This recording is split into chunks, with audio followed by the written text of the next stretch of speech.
अस्सलाम वालेकुम बच्चों, welcome to the campus dot P K official portal. Farhan साहब सर जी, ये चेयर थोड़ी सी इधर कहते मैंने बुक रखनी है, माजरत आपको सहमति वरना मैं खुद ही कर लेता। सर जज़ाकल्लाह, thank you so much, so very much.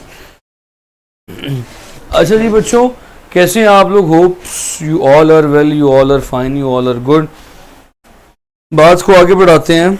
आप लोगों का आज FLP भी है। होप्स हो कि आपने प्रिपरेशन पूरी कर दी होगी या पूरी कर रहे होंगे। साथ साथ प्रिपेयर करके दीजिएगा, क्योंकि विदाउट प्रिपरेशन टेस्ट का मकसद फौत हो जाता है। अगर आपने ऐसे ही विदाउट प्रिपरेशन टेस्ट देना तो ना देना और देना एक बराबर है।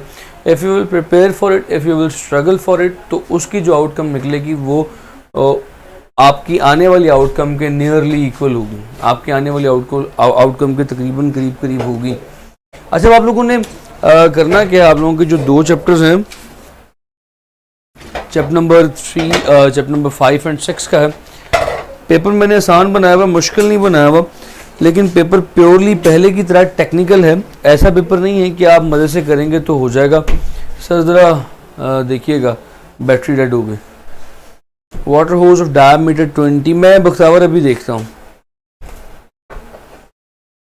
मैं अभी बख्तावर मैं भी आपके क्वेश्चन देखता हूँ। Just a minute, battery change हो जाए।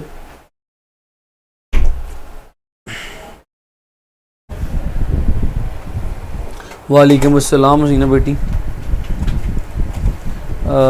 क्वेश्चन है कुछ, what is the hose of diameter 20 millimetre of mass 30 kilograms reject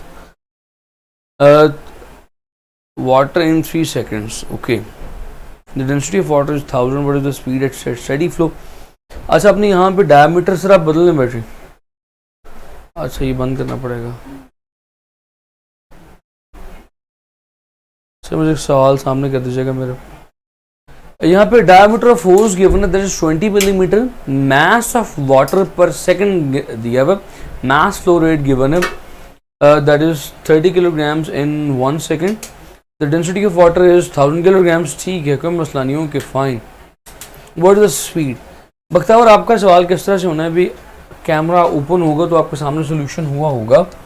ये देखिएगा, mass is given. How much mass is given? Mass is 30 kilograms in 1 second. Time is given 1 second. और साथ ही diameter is given 20 millimeter. बाकी अपना काम आगे करवाना शुरू करता हूँ। बस इसका एक क्वेश्चन आगे, क्वेश्चन देखने के बाद फिर आगे काम करवाना शुरू करता हूँ। What is the speed at steady flow? Speed calculate करनी है। माउस किधर गया जी मेरा? और बाकियों की, हाँ जी, मूशा नमान उड़ गए। शराज वालेकुम अस्सलाम। देखिएगा बच्चों, यहाँ पे होना क्या, 30 kilograms 1 second, density is given 1000। तो आप यहाँ से 2 चीज़ें कैलकुलेट कर लें। बख्तावर बेटी, 2 चीज़ें यहाँ से कैलकुलेट कर लें। वो 2 चीज़ें क्या कैलकुलेट कर लें? हमने वेलोसिटी कैलकुलेट करनी है। A V is equal to capital V over T. तो वेलोसिटी किसकी इक्वल होगी? Capital V over A T. Capital V कैसे आएगा? Mass is given, density is given, density is equal to mass over volume. Volume would be equals to, volume किसके equal हो जाएगा? Volume would be equals to mass over density. यहाँ से volume calculate कर लें। Area आपके पास आ जाएगा, T है, टी 1 सेकेंड आप पुट करें ना करें, एरिया आ जाएगा pi over D by 4 square, और वैल्यूज पुट करें आपके पास वेलोसिटी आ जाएगी स्टेडी फ्लो की। बख्तावर बात समझ में आई? 60 सेकेंड है तो फिर यहाँ पे आप 60 पुट कर देंगे। ये लें, ठीक है, पॉइंट समझ में आया बख्तावर? बड़ा सिंपल सा था। आए आपके हेयर है यार, नुमान जाने दो यार, कैसी बातें कर रहे हो। पॉइंट समझ में आया बख्तावर? अपने काम की तरफ आगे बढ़े जी, बात को शुरू करें। लें जी, let's start a new chapter today, chapter number 7, oscillations for MD-CAT, an important chapter it is. लें जी, चैप्टर नंबर 7 इज ऑसिलेशंस। आप लोगों की तवज्जो जरा मुझे मुकम्मल तौर पे रिक्वायर्ड है। सर आपकी वो छोटे होते हैं ना, जब किसी छोटे बच्चे का दांत टूटता था तो हम उसे पूछते थे दांत किधर, तो आगे से कहता था वो चूहा ले गया। सो भाई मुझसे चूहा ले गया। अच्छा आगे चलते हैं। अब आप लोगों ने सिर्फ 10 से 1 मिनट मुझे गौर से सुनना है, because I am going to build up your basics for chapter number 7 2 दिन में हम लोगों ने ख़त्म करना है, आप लोगों की थोड़ी सी बेसिक्स डेवलप करवानी है यहाँ पे, उसके बाद फिर आगे लेके चलूँगा। सो भाई तवज्जो रखिएगा, what is meant by oscillations. Oscillations को साइंटिफिक या एक मुश्किल लफ्ज में SHM भी कहा जाता है। SHM क्या है बाद में पढ़ेंगे। ऑसिलेशंस के लिए एक और सिंपल नेम भी है, it's also simply called as, इसे वाइब्रेशंस भी कहते हैं, इसका नाम वाइब्रेशंस भी है, वाइब्रेशंस स्लैश, बल्कि स्लैश को डालें, वाइब्रेशंस को हम एक और नाम देते हैं, vibrations are also called as to and fro motion. To and fro motion, अब आप जानते हैं कि किसी भी पॉइंट के कभी आगे कभी पीछे, किसी भी पॉइंट से टू बोले तो टूवर्ड्स, फ्रो बोले तो फॉरवर्ड, किसी भी पॉइंट के टूवर्ड और फॉरवर्ड मोशन जो होगा that will be called as vibratory motion. You all has oscillations. You all are very much familiar with vibrations. You all are very much familiar with to and fro motion. अच्छा जी, अब यहाँ पे एक सवाल बड़ा मशहूर जो बना करता है, तवज्जो के साथ सिर्फ साथ साथ बातें सुनते जाएं। वाइब्रेशन तो टू एंड फ्रो मोशन है, ये टू एंड फ्रो मोशन कौन सा होता है? इस टू एंड फ्रो या वाइब्रेटरी मोशन की नेचर क्या है? नेचर क्या है? This to and fro motion और vibratory motion is a periodic motion. ये एक पीरियोडिक मोशन है। पीरियोडिक मोशन बोले तो ये अपने आप को बार बार रिपीट करता है, हर स्पेसिफिक एक स्पेसिफिक इंटरवल के बाद बार बार इंशाअल्लाह अल्लाह करे बार बार अपने आप को रिपीट करता चला जाता है। So that's what is called as periodic motion. मगर एक चीज नोट की शक्ल में अपने पास लिख लें, अपने पास सेव कर लें, बड़ी अहम बात करने लगा हूं। वाइब्रेटरी बोले तो सिंपल हार्मोनिक मोशन, तो जुमले पे गौर रखिएगा, ये MCQ बना हुआ स्टेटमेंट इसलिए लिखवा रहा हूं। एवरी SHM इज पीरियोडिक और every periodic is not SHM। इस पॉइंट को जरा जहन में रख लें, ये पॉइंट बड़ी दफा बना हुआ, लिहाजा इसलिए मैंने आपको यहां पे लिखवा दिया। Every simple harmonic motion is periodic motion. What does it mean? इसका मतलब क्या है? हर सिंपल हार्मोनिक मोशन पीरियोडिक होता है। पीरियोडिक सिंपल हार्मोनिक मोशन का अगर आप ग्राफ देखें बच्चों, तो सिंपल हार्मोनिक मोशन का ग्राफ कुछ इस किस्म का आता है। ये कभी बॉडी मीन से निकली है, एक्सट्रीम तक गई, फिर मीन तक आई, नेगेटिव एक्सट्रीम तक गई, फिर मीन तक आई। यही बात अपने आप को बार बार रिपीट करती जाएगी। सो इट इज पीरियोडिक, ये एक पीरियोडिक मोशन है, यही चीज बार बार रिपीट होती जाएगी। मगर हर पीरियोडिक सिंपल हार्मोनिक नहीं है। इसकी एक एग्जांपल देता हूं। एक और पीरियोडिक मोशन मेरे पास है, ये देखिएगा,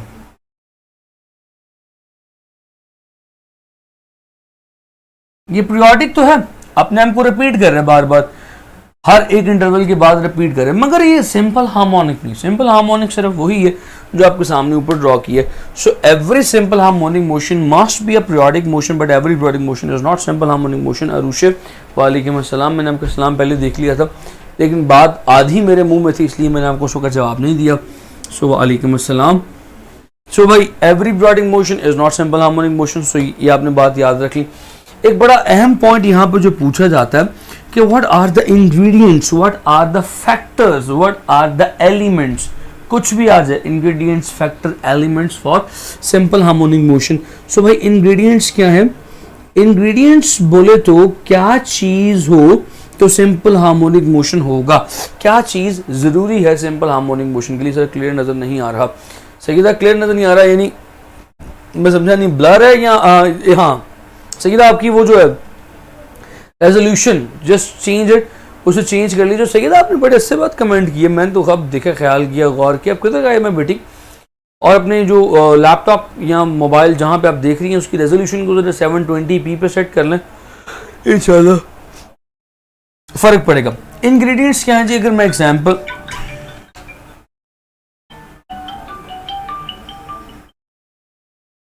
मैं एग्जांपल लूं, सपोज कीजिएगा उस मैस स्प्रिंग सिस्टम की, मैस स्प्रिंग सिस्टम में ये स्प्रिंग था, इसके साथ एक मैस कनेक्टेड था। इस मैस स्प्रिंग सिस्टम में इस मैस को मैं खींच के जब आगे लेके जाता था, छोटे होते, लेट्स इसको मैं खींच के यहाँ पे इस पॉइंट पे आगे ले आया। अब जहाँ यहाँ पे लाके जब मैं इसे छोड़ता था तो ये वापस किस वजह से जाता था? छोटे होते आपने कहा था कि इसको वापस लेके जाने वाली फोर्स है, that is called as restoring force, F is equal to minus K X. अगर वो F is equal to minus K X ना होती मेरी जिंदगी में तो क्या ये कभी वापस जाता? ये कभी भी वापस ना जाता। सो लिहाजा the very first maximum 720p होती है क्या कि ब्लर होनी नहीं चाहिए। तो देखिएगा फोकस है ना बच्चों, video is pretty much clear, बहुत क्रिस्टल क्लियर है। सैयदा जस्ट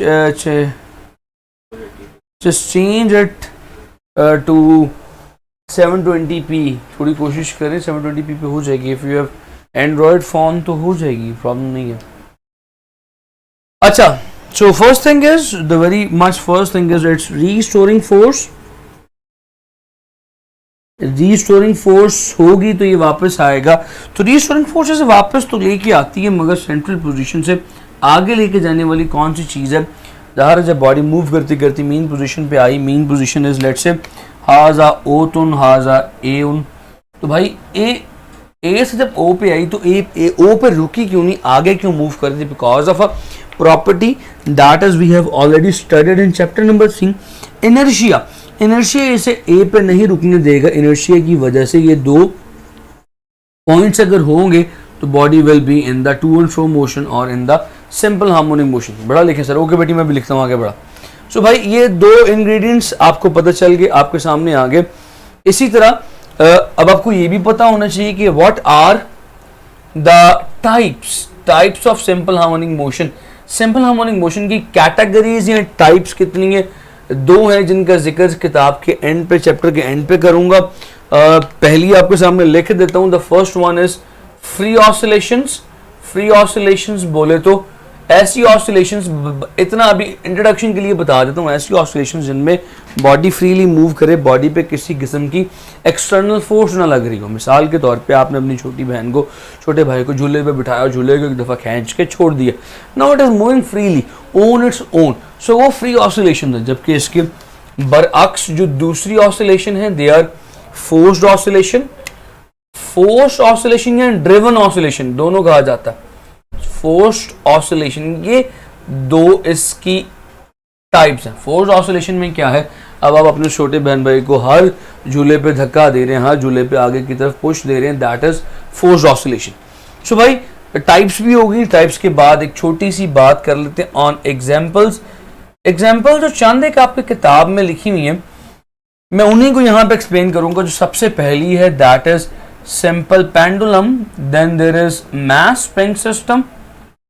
फिर मैट्रिक में आपने पढ़ी थी वो बॉल और बाउल सिस्टम। एक बॉल में एक बाउल में एक बॉल पड़ा होता है जो अपने वेट की वजह से कभी इस कंध में बजता है, कभी उस कंध में बजता है, कभी इधर जाता है, कभी उधर जाता है, ट्रेवल करता है, वाइब्रेट करता है। So this is another example of simple harmonic motion या वाइब्रेटरी मोशन। अगर मैं इससे मजीद एक कदम आगे बढ़ूं तो एक और एग्जांपल है जो हमने बचपन में सब ने किया हुआ है, that is the diving board, जिसे कैंटिलीवर बीम भी कहते हैं। एक छोटा सा फुट्टा स्केल हम अपने दांतों में फंसा कर ऐसे हिलाया करते थे, तो जब इसको हिलाएंगे it will start vibrating on its mean position. ये कभी ऊपर और कभी नीचे ऐसे करके वाइब्रेट होना शुरू हो जाएगा। पुश टू फ्री ऑसिलेशन में भी अच्छा नबिया, मैं आपकी बड़ा अच्छा पॉइंट आपने किया। अब आपका अपना पॉइंट, आपका अपना सवाल ही आपके सवाल का जवाब है।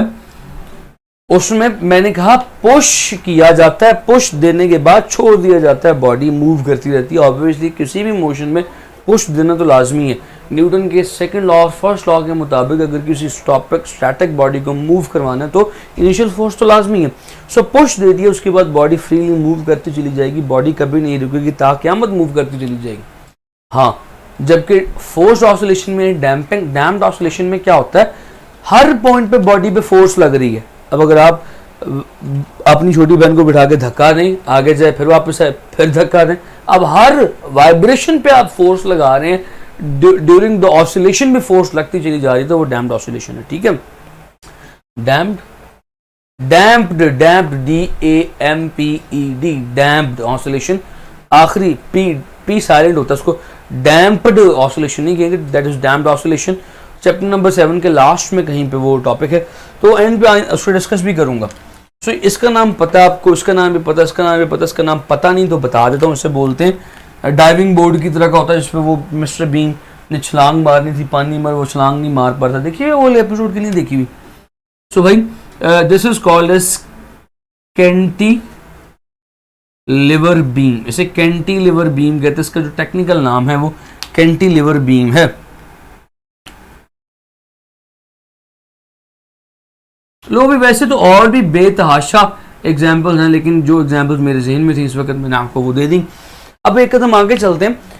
व्हाट पुश, अच्छा पुराना कमेंट है, what is the property, property क्या है जी सिंपल हार्मोनिक मोशन में? खास चीज क्या है सिंपल हार्मोनिक मोशन की मेरा पुत्र? प्रॉपर्टी क्या है? प्रॉपर्टी सिंपल हार्मोनिक मोशन की है जो सबसे फसाद की ज्यादा बड़ी, that is A is proportional to -x। असल में ये जो मैंने जुमला आपके सामने लिखा है, जो रिलेशन मैंने आपके सामने लिखा है, this is the biggest identity of simple harmonic motion. Simple harmonic motion की जो असल पहचान है मोहम्मद साजिद, चंगी चीज दी चीज ना वेखेंगे साजिद, जो असल पहचान है सिंपल हार्मोनिक मोशन की, that is A is proportional to -x। ये फॉर्मूला आपसे कहना क्या चाहता है, बस जुमले पे गौर कर लीजिएगा। फोर्स दोबारा बता देता हूँ बेटे, फोर्स ऑसिलेशन ये है। अब ऑसिलेशन, आप जब भी कोई चीज वाइब्रेट कर रही है ना, आप हर वाइब्रेशन पे फोर्स लगा रही हैं। दोनों की एग्जांपल देता हूँ। आपने झूले को एक दफा झुलाया, छोड़ दिया, अब वो झूला खुद चल रहा है, खुद मूव कर रहा है, आप हर बार उसको जा जाके धक्का नहीं लगा रही, अब आपने छोड़ दिया, वो फ्री ऑसिलेशन है, खुद हुआ, खुद मूव कर रहा है। अब अपनी झूला तेज करना तो आप क्या करेंगी? जब झूला पीछे आएगा पीछे धक्का लगाएंगी, जब झूला आगे जाएगा आगे धक्का लगाएंगी, फिर पीछे आएगा फिर पीछे धक्का लगाएगा, आगे होगा क्या? झूला अच्छा खासा तेज हो जाएगा। कभी झूले पे आपने ऐसे किया ना तेज करने के लिए, जब पीछे जाते पाँव से पीछे धक्का देते हैं, पीछे की तरफ चला जाता है, और जब आगे लेके जाओ तो टांगे या खींच के आगे लेके जाते हैं, झूला आगे चला जाता है, ऐसे एम्पलीट्यूड भर जाता है, झूला तेज हो जाता है। सो ये जिस हर वाइब्रेशन पे आप फोर्स लगा रही हैं, ये फोर्स्ड ऑसिलेशन है। फोर्स्ड ऑसिलेशन भी कहते हैं इसे, ड्रिवन भी कहते हैं, ड्रिवन भी फोर्स्ड को ही कहते हैं। यानी कि आप हर वाइब्रेशन पे फोर्स लगा रही हैं, हर बार फोर्स लगा रही हैं, वाइब्रेशन में लगातार फोर्स लगती चली जा रही है। पॉइंट समझ में आया? जरा क्लियर हुआ? बताइएगा मुझे। मैं इस पॉइंट को क्लियर करने लगा था कि A is proportional to -x। What does it mean? इसका मतलब क्या? इसका मतलब ये है कि अगर आप इसी एग्जाम्पल को दोबारा देखें, मेरे पास यही मैथ स्प्रिंग सिस्टम है। इस मैथ स्प्रिंग सिस्टम में ये जो ऊपर वाला रिलेशन है, ये सेटिस्फाई कैसे होता है? ये रिलेशन आपसे क्या कहना चाहता है? सर आपका बड़ा experience, because it is physics. So भाई इसको मैंने खींच के मैं किसी खास पॉइंट ए तक ले गया। अब ये जो मैंने एक्स्ट्रा फासला इसमें प्रोड्यूस किया, दैट इज कॉल्ड एक्स। अब ऑब्वियसली अगर कम खींचूंगा तो भाई स्प्रिंग आराम से मेन पोजीशन की तरफ बढ़ेगा, और अगर मैं इसे जोर से खींचूंगा, जंगलियों की तरह खींचूंगा, छोड़ूंगा, तो फिर ये बहुत स्पीड से जाएगा आगे की तरफ, इसकी एक्सेलरेशन ज्यादा होगी। तो एक बात तो समझ में आई, एक्सेलरेशन, इस माइनस को फिलहाल छोड़ दें, acceleration is directly proportional to the displacement. ये माइनस साइन क्या कहता है? Acceleration is always directed towards mean position. भाई चाहे आगे खींचो बॉडी पीछे आएगी, चाहे दबाओ बॉडी फिर भी आगे की तरफ जाएगी। In all the cases body will always be attracted towards mean position. Sir मैंने अब रिवाइव नहीं करना किसी को, रिवाइव नहीं और तुम कभी भी पबजी खेलते हैं, इतने बड़े हो गए। So property is proportional to -x। आपके सामने चीज लिखी आ गई। अच्छा जी, अब इसी मैथ स्प्रिंग सिस्टम की क्योंकि बात चल पड़ी है, बात निकल पड़ी है, तो थोड़ी सी बात मजीद थोड़ी सी डिटेल में कर लेते हैं। सबसे पहली चीज तो आपको पता होनी चाहिए इसको स्टडी करने के लिए, दैट इज हुक्स लॉ। बस यार अब फिर थोड़ी सी तवज्जो मेरी तरफ।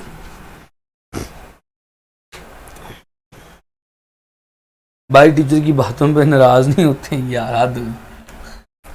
हुक्स लॉ क्या कहता है कि अगर मैं इसे खींच के आगे लेके जाऊंगा तो खींचने के लिए मैं जितनी फोर्स लगाऊंगा that will be directly proportional to the displacement. Displacement बोले तो एलोंगेशन, खिंचाव, जितनी फोर्स उतना ज्यादा एलोंगेशन, मगर with in the elastic limit. Elastic limit क्या होती है आगे बताऊंगा। यानी कि पक्का पक्का खाना ख़राब नहीं करते ना स्प्रिंग का। इलास्टिक रेंज में जितना ज़्यादा खींचूंगा उतनी ज़्यादा डिस्प्लेसमेंट प्रोड्यूस होगी। अगर इस रिलेशन को मैं प्रोपोर्शनलिटी को इक्वालिटी में कन्वर्ट करूँ, F L becomes equals to K X. So भाई एफ इज इक्वल्स टू जो के एक्स है, ये कौन सी फोर्स है? ये वो फोर्स है जो कि बॉडी को खींचने में मददगार साबित हो रही है।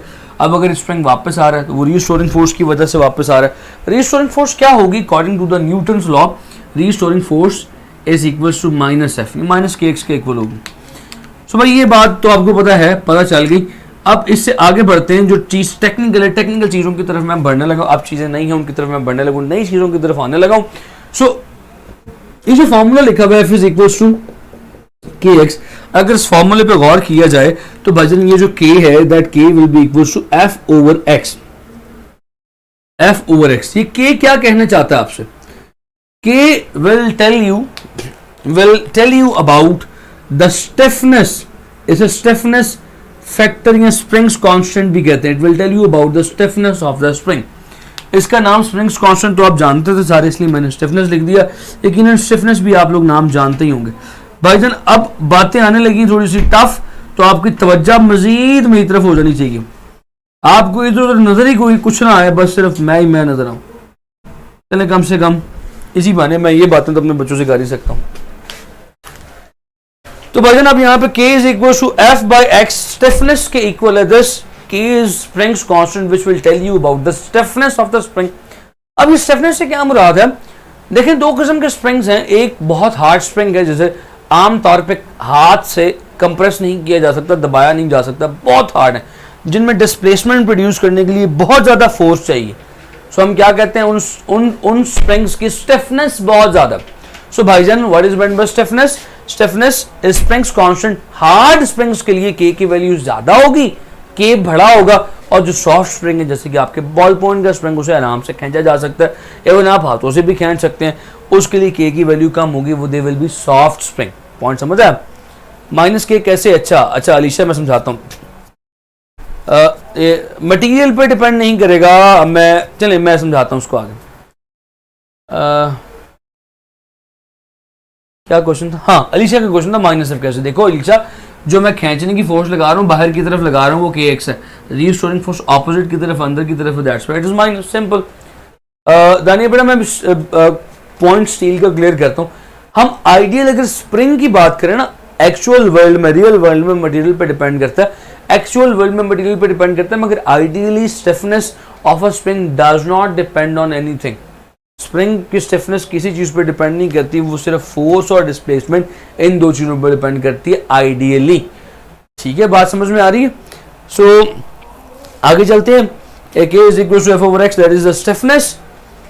हाँ, मैं इसकी डायमेंशंस बताने लगा था। इसकी देखा ना, मैं बीच में क्वेश्चन आया तो मैं थोड़ा सा आगे पीछे हो गया, इधर उधर निकल गया। फोर्स की डायमेंशंस न्यूटन, डिस्प्लेसमेंट की डायमेंशंस मीटर, तो भाई इसकी डायमेंशन न्यूटन पर मीटर। इसकी डायमेंशन यहाँ से निकाल लें तो मैं निकाल के सामने यहाँ पे लिख देता हूँ भाईजान। न्यूटन क्या है जी? न्यूटन बोले तो m/t-2 और l-1 कट गया तो mt-2 आ गया। So dimension of springs constant is written here in front of you, t है mt-2।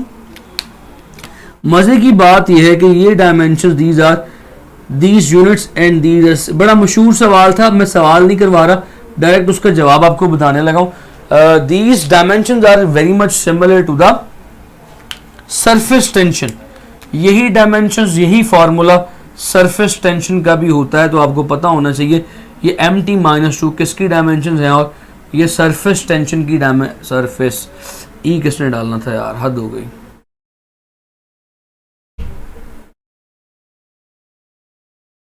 ये सरफेस टेंशन की भी डायमेंशंस यही होती हैं।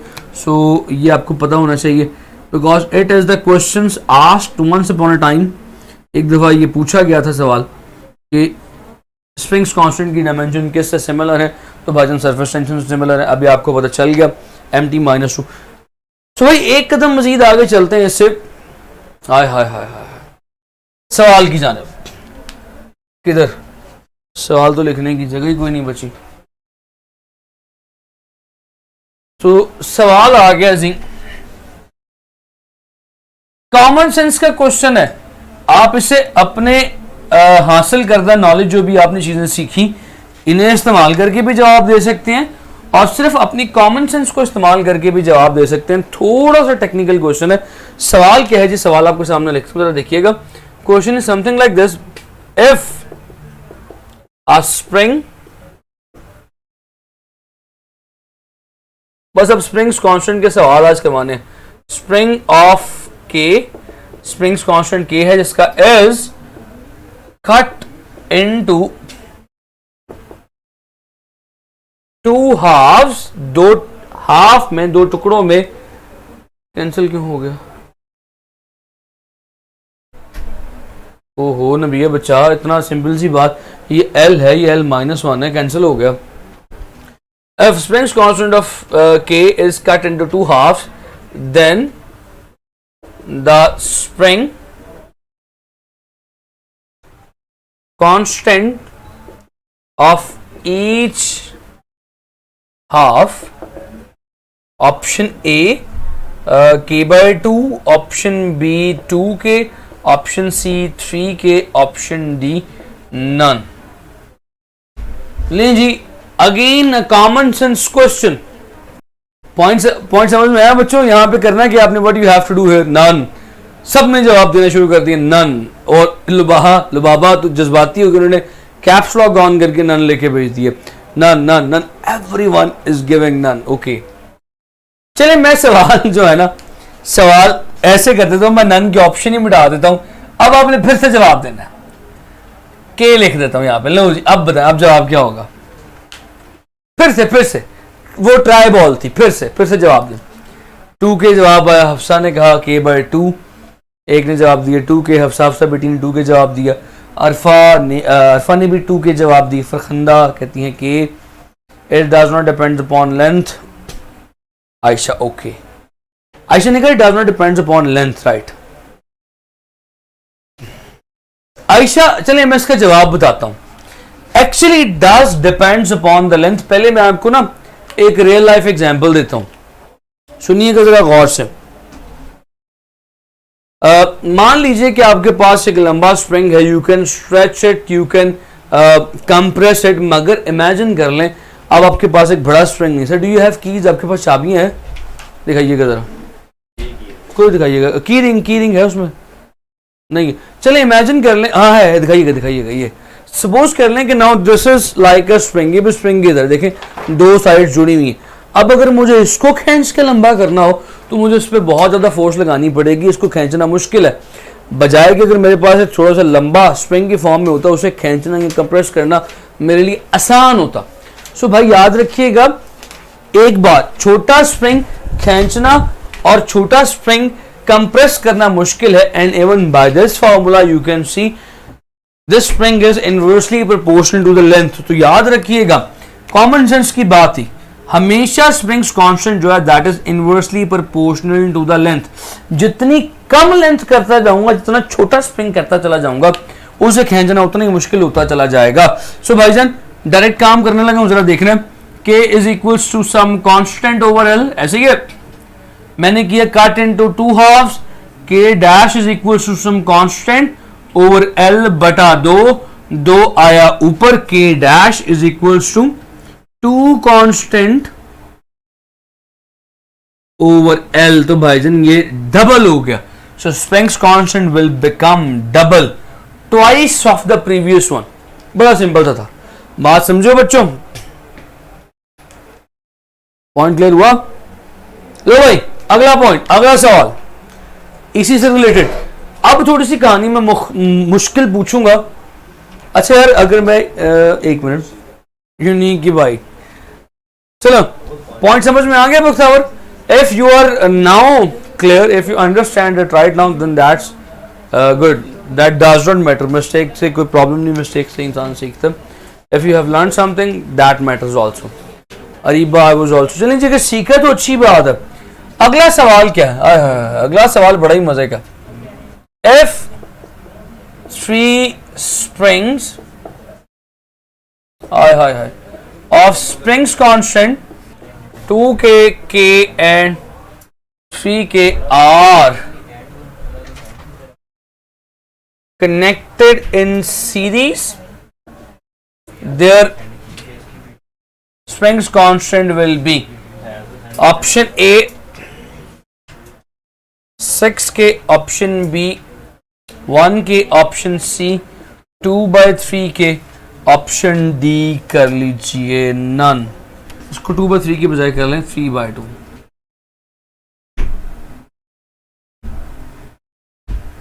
क्या ख्याल है, इसको कैसे करेंगे? मुताहिर थोड़ा सा लेक्चर पे तवज्जो कर लो मेरी जान, इधर उधर की गप्पों की बजाय। हाँ भाई, यहां पे क्या करोगे? 6k everyone is writing 6k। Kashif ने कहा सर रीड द एमसीक्यू से, दोबारा एमसीक्यू पर तो कहता है अगर 3 स्प्रिंग्स हैं और तीनों का स्प्रिंग्स कांस्टेंट है 2k, k और 3k और उन्हें सीरीज में जोड़ दिया जाए, सीरीज बोले तो इस तरह से जोड़ दिया जाए, ये पहला स्प्रिंग, फिर ये दूसरा स्प्रिंग, फिर ये तीसरा स्प्रिंग और फिर आगे मैस। तो कहते हैं कि अब जो इन तीनों स्प्रिंग्स को इकट्ठा जोड़ दिया गया, अब इनका स्प्रिंग्स कांस्टेंट क्या होगा? Everyone is giving answer without even thinking. अच्छा, अब ये जितने भी मेरे सारे 6k वाले हैं वो पहले एक बात सोचें, मैंने अभी थोड़ी देर पहले बताया था कि भाईजान springs constant is inversely proportional to length.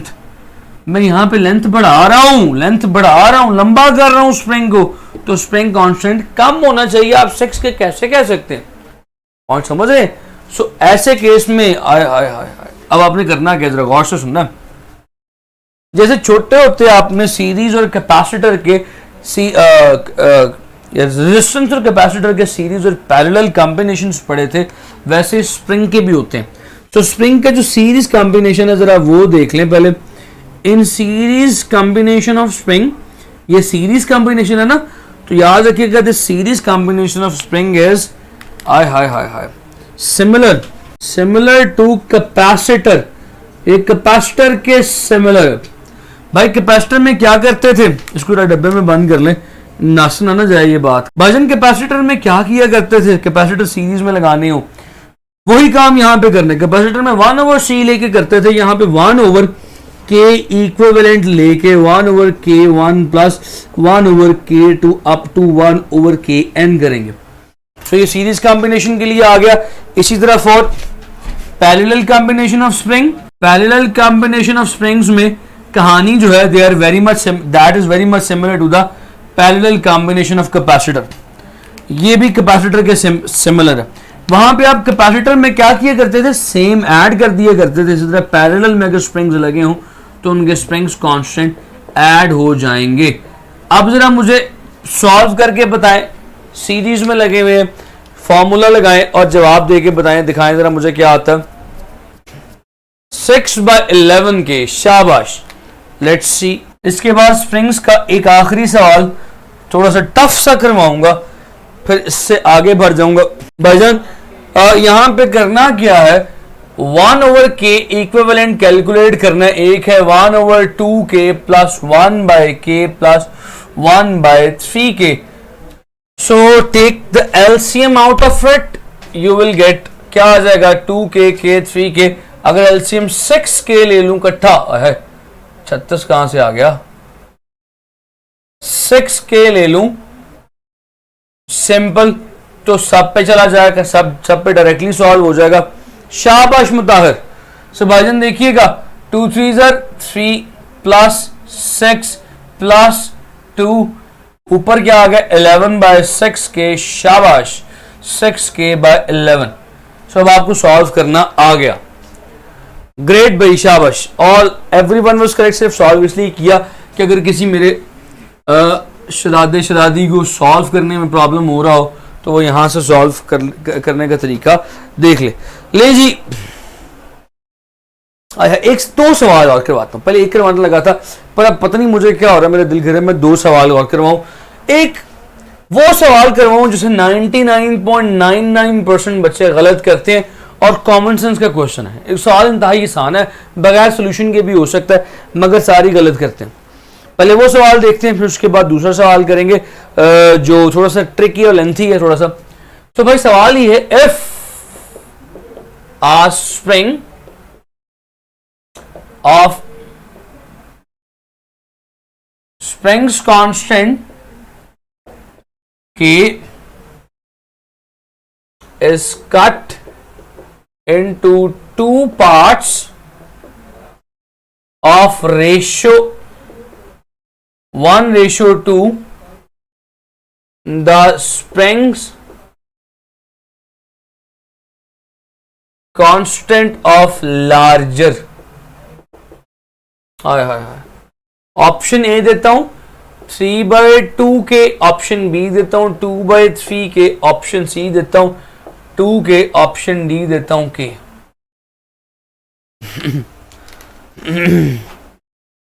Sir iPhone क्यों मोबाइल नहीं लेना? आईफोन 3G ले लो यार, सन 2010 में जो रिलीज हुआ था। लीजिए इसको जरा सॉल्व कीजिए और जवाब बताने की कोशिश कीजिए। सवाल मैंने नहीं पढ़ के सुनाता हूं, मैंने इसको सॉल्व, मैं इसको सिंप्लीफाई नहीं करना, समझाना नहीं है, वो तब भी समझाऊंगा जब सॉल्व करने लगूंगा। सवाल है, कहते स्प्रिंग है, उस स्प्रिंग का स्प्रिंग्स कांस्टेंट K है, जिसे तोड़ दिया गया दो टुकड़ों में, जिन टुकड़ों की रेशियो 1:2 है, तो बड़े वाले टुकड़े का स्प्रिंग कांस्टेंट क्या होगा? बी कहती है अफसा 2/3 के, बी ऑप्शन रेनाद, राइट। और बाकी बच्चे भी शाबाश।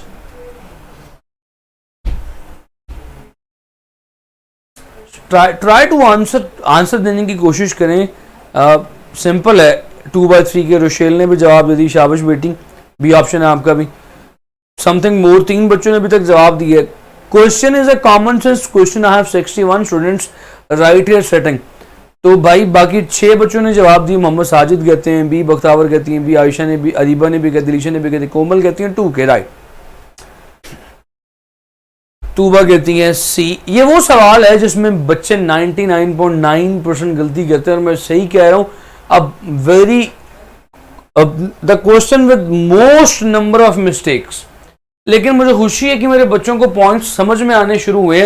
अब जवाब तो आप में से तकरीबन 10-15 बच्चों ने दे ही दिया। अब जरा समझिएगा कि इसमें अप्रोच क्या लगानी थी। जिन बच्चों का जवाब सही है उन सबको मेरी तरफ से वाकई दिली शाबाश।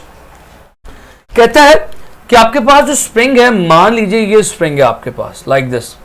आपने इसको 2 टुकड़ों में तोड़ा, और वो टुकड़े कैसे थे? जिनकी रेशियो 1:2 है, यानी कि उनमें से जो एक टुकड़ा है वो छोटा है, दूसरा डबल है। यानी मान लीजिए कि ये इसका डबल है, यानी कि ये पूरे का पूरा स्प्रिंग्स कांस्टेंट 3 बराबर हिस्सों में तोड़ा गया था। 2 हिस्से एक तरफ रख दिए गए, एक हिस्सा एक तरफ रख दिया गया। रेशियो का मतलब ही है, ऐसे ही ऑब्वियस ही बात है। टोटल हिस्से कितने हुए? 3। स्प्रिंग्स कांस्टेंट टोटल कितना था? K। अब आपको लार्जर वन का स्प्रिंग्स कांस्टेंट चाहिए, कोई मुश्किल बात नहीं है भाईजान, कोई परेशानी वाली बात ही नहीं है, सिंपल सी चीज है। तोड़ा गया 3 हिस्सों में, काटा गया, तो इसका भी 3K हो जाएगा, इसका भी 3K हो जाएगा, और इसका भी 3K हो जाएगा, हर हिस्से का 3K हो जाएगा। अब आपने लार्जर वन का कैलकुलेट करने में 2 दफा 3K सीरीज में जुड़े हुए हैं, तो भाजन ये हो जाएगा 1/3K plus 1/3K, that is equals to 3K LCM आ गया 1 + 1, यू विल गेट 2/3K। सो 2/3 नीचे है, आप इसको जब इन्वर्ट करेंगे हो जाएगा 3/2K। पॉइंट समझ में आया?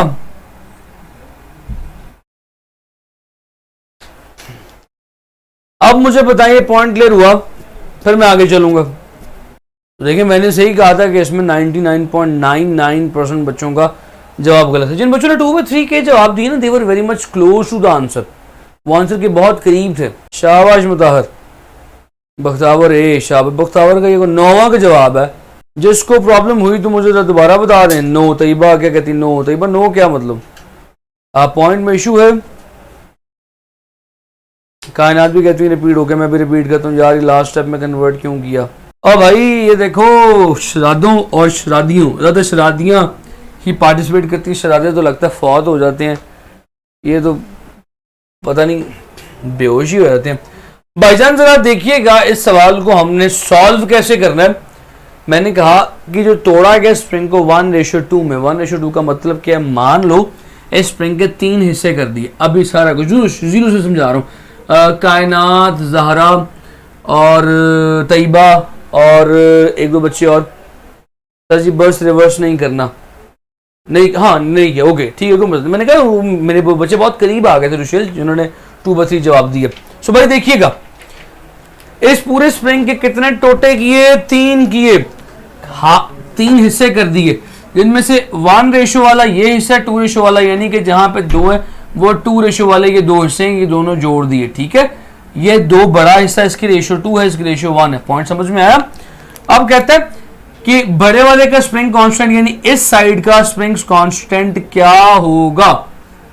देखो ऐसे सवाल को करने का बड़ा आसान तरीका है। मैंने भी बताया था कि जो स्प्रिंग कांस्टेंट है ना, अब अपने सारे बच्चों के लिए स्लो कर रहा हूँ, that is inversely proportional to the length.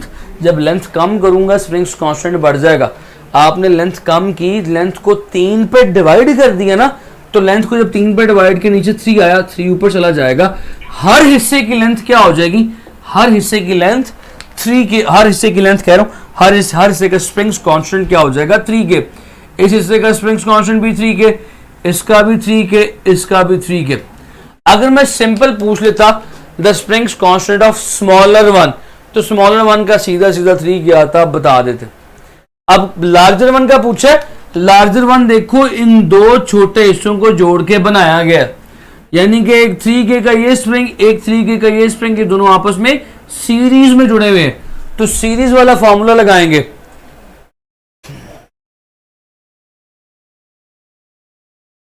Three parts कैसे? अच्छा चले अरफा, ये बड़ी कॉमन सेंस की बात है। रेशियो 3 पार्ट्स कैसे? 1:2 का मतलब क्या होता है?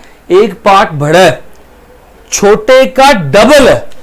छोटा अगर ये है तो बड़ा पार्ट डबल है। डबल कैसे आएगा? अगर मैं पूरे को 3 हिस्सों में डिवाइड करूं, एक हिस्सा एक को दे दूं, 2 हिस्से 2 को दे दूं। बड़ी सिंपल सी बात है। यानी कि अगर मैं 100 रुपए के 3 हिस्से करूं, कैसे? आपको 66 रुपीज दे दूं, खुद 33 रुपीज दे दूं, रख लूं, तो क्या किया मैंने? 100 के 3 हिस्से किए, 33 33 33। वो 2 33 के हिस्से मैंने आपको दे दिए, एक 33 का हिस्सा मैंने रख लिया। That means 1:2। Simple common sense. चलो नुमान, अच्छी बात है यार। अरफा पॉइंट समझ में आया? अरफा बेटी बता, मेरा पुत्र पॉइंट समझ में आया? This is how some simple questions get trickier. यहां पर तो मजा आता है। आज राधी शाबाश। सो देखो यहां पे 2 3 के आपस में सीरीज में कनेक्टेड है बेटी। यहां पे हमने क्या करना है? 1/3 के एक प्लस 1/3 के दूसरा, टोटल 3 के आ गया, एलसीएम 2 ऊपर आ गया, वापस उल्टा दिया 2/3 के। Now everyone is with me. Zahra, Tayyaba ने तो गोटेड बता दिया। जहरा अब आप रह गई, आप बताएं आपको समझ में आया? और लारिश ने भी शायद नहीं, कायनात ने कहा था रिपीट करने का। कायनात बेटी आप भी आए, बताएं। कायनात और तैयबा हो गई। मुझे 100 रुपये सर, 100 रुपये वेस्ट हो गए, इसीलिए मैंने दिया ही नहीं, सिर्फ बात ही की है। हाँ जी दानिया शाबाश। कायनात ने, तैयबा ने और किसने कहा था रिपीट करने का? मुझे याद नहीं पड़ रहा। तैयबा, कायनात और पता नहीं कौन थी। खैर जो भी थे, जहरा, हाँ जहरा और कायनात, अल्लाह का वास्ता बता दें मुझे, मैं फिर आगे चलूं।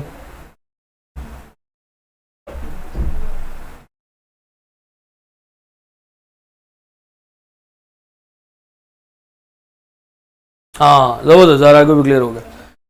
पॉइंट टेक्निकल था इसलिए स्लोली इसको रिपीट क्लियर करके फिर आगे चल। अब इस तरह मैं जितने मर्जी रेशियोस, जितने मर्जी इसे कर लूं, आपको टेक्निक अगर समझ में आ गई है तो खुद ही घर में करके देखिएगा। घर में आप लोगों ने 2:3 का कैलकुलेट करके देखिएगा, 4:7 का कैलकुलेट करके देखिएगा।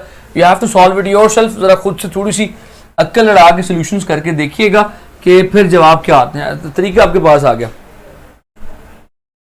नहीं यार अभी अगला टॉपिक नहीं, ये इसमें सवाल बड़े बना करते हैं नवान। मैं चाहूं तो ना, अगर मैं, मेरे लिए बड़ा सिंपल हो, मैं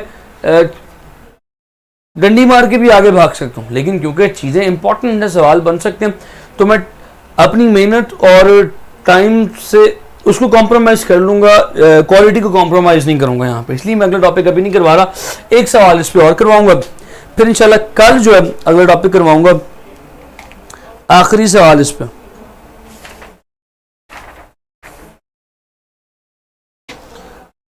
फिर से एक मेरा पसंदीदा सवाल है,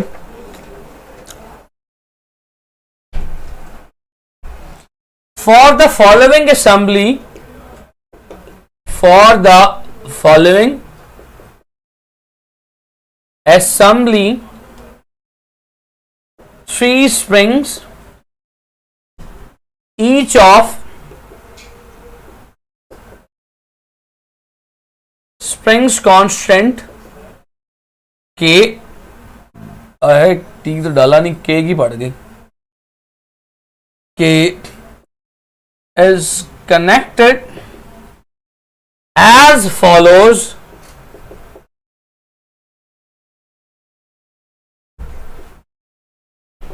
Its time period is capital T.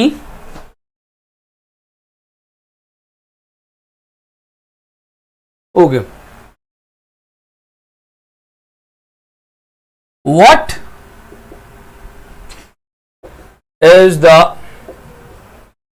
spring, what is the time period of arrangement? Option A,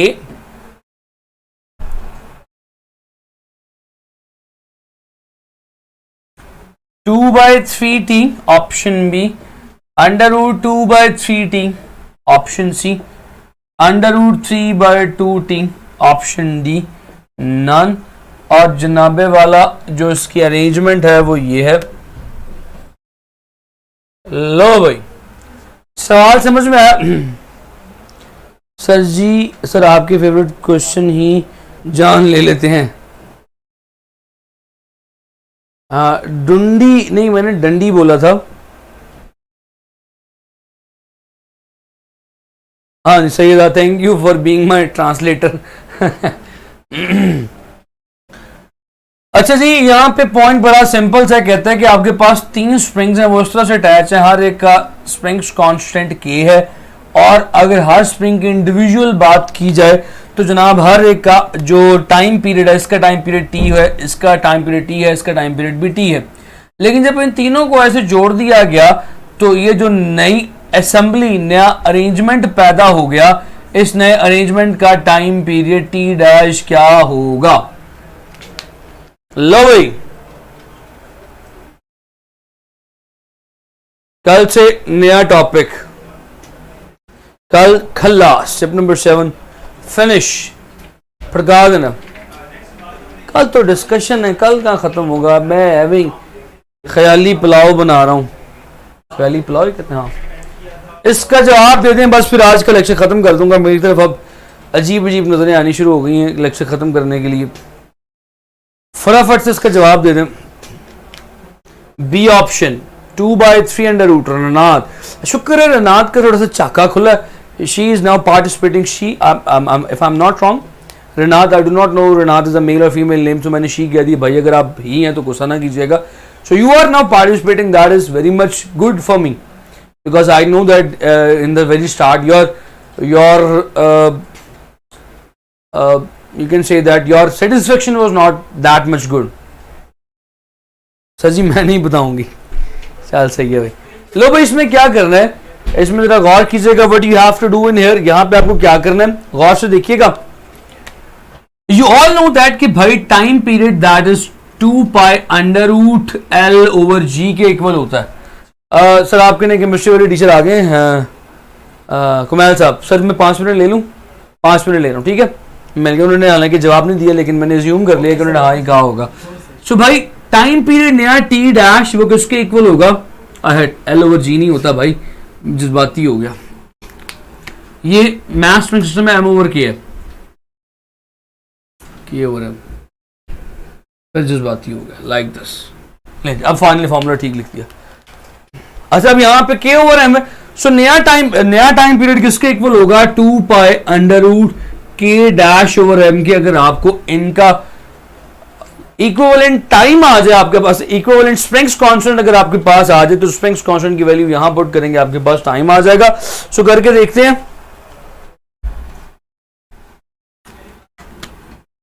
करके देखते हैं भाई, ये देखिएगा।